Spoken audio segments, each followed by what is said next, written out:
So today, in addition to being the 18th of July, is Christopher Stamen's baptism day, his official birthday as a child of God.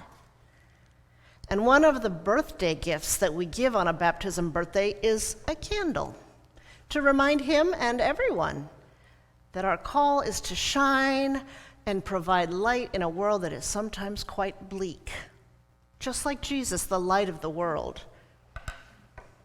In my family, every year on our baptism birthdays, we lit our baptismal candle and gave thanks for all the ways that we knew we mattered in our family and we knew we mattered in God's family.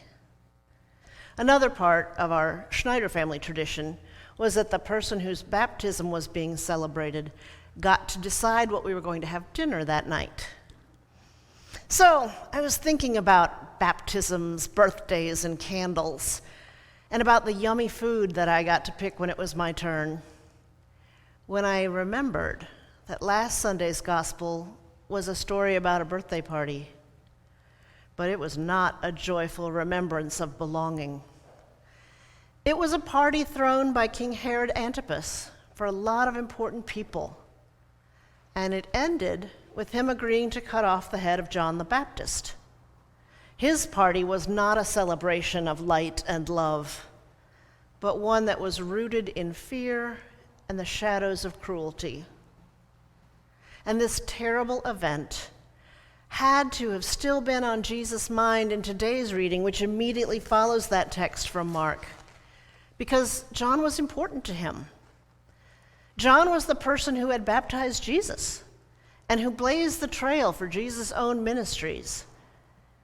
His violent death at the hands of powerful people must have been a sharp reminder to Jesus of what was going to happen to him.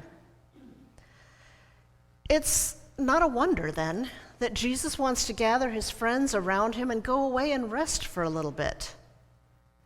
It seems like a normal reaction to grieving terrible news.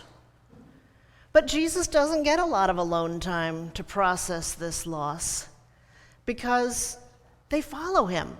And when he looks out at the people who were coming around him and his disciples, he felt compassion for them. How could he fail to help them? They were poor little lambs who had lost their way. Ba, ba, ba. That's the title of the sermon, by the way, Whiff and Poof song. Jesus and the disciples and the crowds all had grief and difficulties, and they were all trying to handle their lives. They all needed a rest. Perhaps we can identify. Their king, who was supposed to ensure the healthy livelihoods of all of his subjects, was a cowardly murderer. Herod was much more concerned with saving face among his peers and earning rewards from the Roman Empire than he was making sure that his people had enough to eat and decent places to live and work and all the other essentials. King Herod was exactly the kind of ruler that the prophet Jeremiah was railing against in today's first reading. A person who was supposed to shepherd those in his care, but who instead scattered them and destroyed them. Jesus is the perfect opposite of King Herod. Jesus wants his followers to be rested and refreshed after they've worked really, really hard, and he wanted them to know that they were cared for as well as caring for others. He wanted the people around him who seemed so lost to feel like they belonged. And as you will hear next week, when Jesus throws a feast, everybody has enough to eat and more leftovers besides. When Jesus makes choices that affect people in his care, he chooses to heal them, to forgive them, to teach them about love. Jesus is the Good Shepherd, the kind of leader that can be trusted in and relied on when we're feeling really lost or brokenhearted or exhausted. Nowhere is the idea of God as a good shepherd more famous or more beloved than in Psalm 23. You probably know that it begins, "The Lord is my shepherd, I shall not want." But you may not remember that near the end of the psalm, which we will sing in a few minutes, there's a description of God providing us a banquet in the midst of our enemies. I had a spiritual director once who helped me to meditate on this part of the psalm. And the first thing she asked me to do was to imagine the banquet table. In my mind, it was covered with a beautiful flowered linen tablecloth and set with fancy plates and crystal glassware. And when she asked me what was being served at this banquet, I thought about all those baptism birthdays. And I knew that my favorite Filipino dish, pork adobo served with rice and green beans, was definitely being served as the main course. Also, there was a tray of really good cheeses, and Cajun shrimp, and cherries, and mangoes, and heirloom tomatoes with basil, and a lovely Cabernet, and fluffy southern biscuits with butter and honey. And there was definitely Rocky Road ice cream and creme brulee for dessert. I could go on. There's plenty more, but you get it. You get the point. The psalmist isn't just talking about God serving a good meal, though. There's more happening here.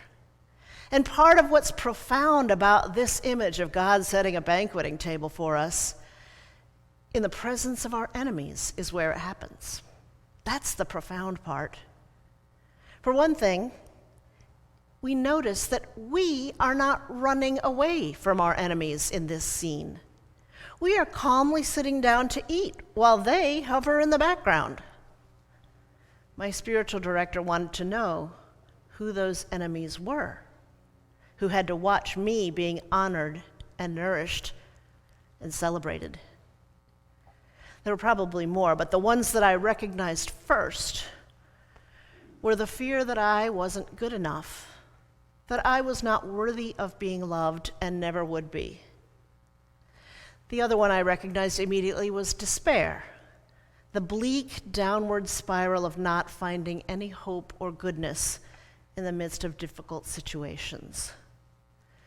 These demons have been my enemies through most of my life. So, in this instant, it was amazing to me to see that they were not consuming me. I was not the feast. They weren't invited to the feast. They weren't sitting down at the table. They were in the background, while the Good Shepherd lit my baptismal candle and made sure that I knew I was honored and cherished and loved. That meditation was and remains for me a powerful image of what it looks like to belong to and to be cared for by our Good Shepherd. And I highly encourage all of you to spend some time exploring your own Psalm 23 banquet. It's really, really good for you.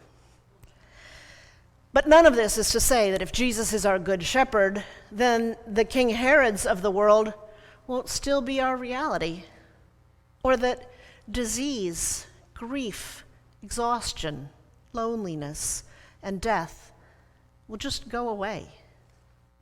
I wish I could say that. I wish that I could say that after his baptism today, Christopher would never have to face an enemy or a hardship in his life. But it's just not true. That's not how baptism works. It isn't a good luck charm or an amulet that wards off evil. What baptism is a tangible sign of God's endless desire to shower us with abundance. Like people in the desert, water sustains existence on this planet, and it is the ultimate symbol of life, as even the children know. Along with God's promises to be with us and for us through our whole lives, the waters of baptism give us a place to be from, a touchstone of our identities as children of God.